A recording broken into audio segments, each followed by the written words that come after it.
So what's the big problem with wealth creation? How do people like us, who didn't inherit a boatload of money, who are investing and building wealth from our own blood, sweat and tears, how do we invest in a way that gives us remarkable results and become financially free before retirement age? I don't know about you, but I am sick of hearing from wealth gurus and experts who don't walk their own talk and prescribe strategies that are a one-size-fits-all approach. For self-made people like you and me, I'm here to tell you that you don't need to be superhuman or already wealthy to reach financial freedom earlier than 65. This is the Alternative Investing Podcast. Hey guys, welcome back to the podcast. Today is going to be a fun episode. I am going to walk you through a recent deal that I've done to give you some sort of insight into why the market continues to present very lucrative opportunities. And it's really about being in the right networks at the right time that is really going to determine your access to these kinds of opportunities. So essentially, I haven't done a huge number of podcast episodes on deals themselves.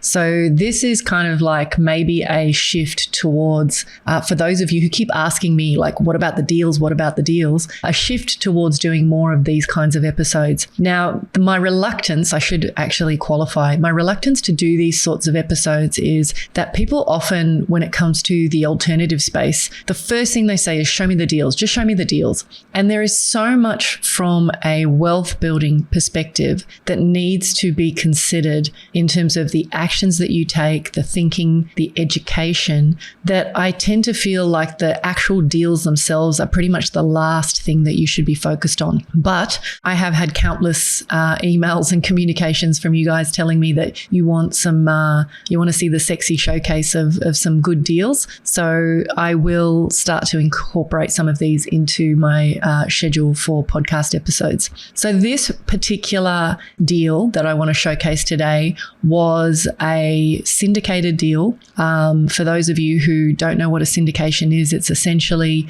a group of investors that work with a single deal maker to purchase a specific asset, one asset. Obviously, I've covered what syndications are in greater depth in past podcast episodes, so please go back and listen to that if you're interested in going deeper.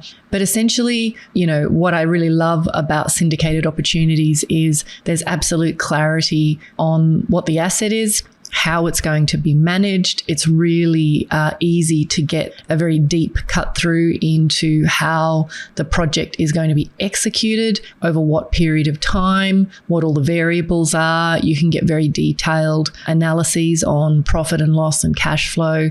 And so from the viewpoint of making investment decisions with a high degree of transparency and control, a lot of people really love this strategy, and I certainly do as well. So I guess, you know, this particular deal sponsor, one of the things I really like about them is that they have a proven track record. So the strategy that they're executing is a syndicated model of a hotel to apartment conversion. So one of the opportunities that emerged as a result of COVID was the kind of the second tier hotels and motels, a lot of them going belly up. And so what has presented as an opportunity is that, combined with the ridiculous shortfall of suitable housing and affordable housing, this hotel to apartment conversion has become a very lucrative strategy, obviously for investors, but also, in my mind, a very socially minded way to kind of create some high quality affordable housing for those people who can't otherwise afford a standard apartment. So there's a bunch of things I'll cover about this particular deal, but the social minded aspect was definitely one that really appealed to me.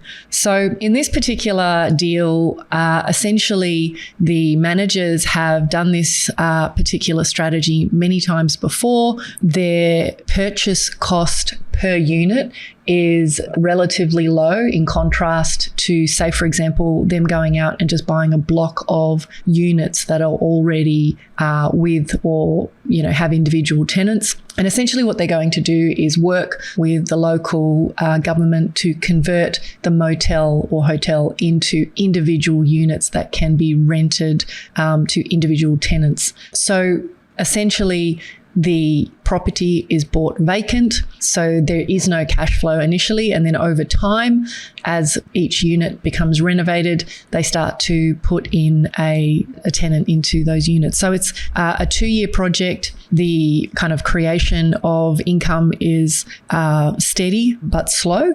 And essentially, they're going to convert by adding some amenities to each of the units, such as kitchenettes and things like that. And majority in this particular case will end up being either 1-bedroom units or studio apartments. Now, in this particular market, there is a huge short supply of these particular units, and they're in high demand. There is a almost, I think it's less than 1% vacancy in this particular market. And the expectation is that once they work with the local government to convert into individual units, from a valuation perspective, as many of you are aware, the commercial valuations of these types of properties are based on the income. Over the 2-year project plan, they will take this property in terms of the cost per unit up significantly. In terms of the current purchase price, they're actually getting quite a significant discount because they're actually buying it as a once operating hotel, 440 1-bedroom units, and the scope of works are that they are going to do cosmetic renovations only. So if I were to kind of tell you what is it that I love about this deal, there's a series of things. Number one, I love that there is no construction risk. And when I say that, what I mean is that there's no ground up construction. And in the current environment with supply chain issues, cost of materials really becoming very problematic for a lot of ground up construction deals, this kind of project is really awesome because the minor or the cosmetic renovation that they're going to do to each unit doesn't require highly skilled labor. So there's going to be no issues around, needing sophisticated equipment or anything like that. And supply of materials is going to be minimal in terms of dependency there. A lot of the work can be done by more kind of or less qualified handyman type workers, which there are plenty of in this particular area. And so from my perspective, I see that the risk of blowout in terms of costs associated with construction and timelines is minimal. I love that the deal sponsor is experienced. This is a complex strategy to some degree. It sounds very simple on the surface, but the execution of this strategy is quite complex. There's a lot of moving parts in terms of not only the property management, but the management of the renovation combined with the repurposing of the hotel into individual units. So there's a series of, speed humps that need to be properly managed in order for this to be a successful project. So I love that this is certainly not this deal operator's first rodeo. So the proven track record matters greatly to me.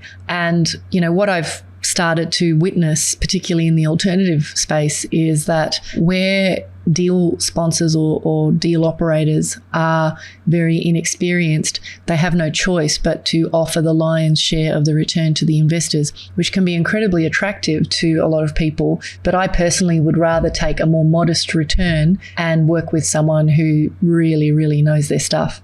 I like that the strategy is very niche, meaning there's not hundreds of people trying to compete. That means that from a deal perspective, this particular deal maker can go in and cherry pick deals with exceptional returns where alpha and outsized returns can be created. I love, as I've already said, that this is a very socially minded deal. The sorts of properties available in, say, for example, the 1-bedroom market in this particular area have rents that will be somewhere in the vicinity of 20% higher than the rents that will be charged in this particular facility once it's done. It is a very beautifully finished apartment complex when it's done. It has gyms, pools, all the facilities basically that you would have in a hotel. And people who would otherwise be in pretty ordinary one-bedroom units with none of those facilities are going to have almost a resort style of accommodation. So the rooms will be obviously a little smaller. You'll have obviously not big, beautiful kitchens, but more like kitchenettes. But this is a very, very attractive product,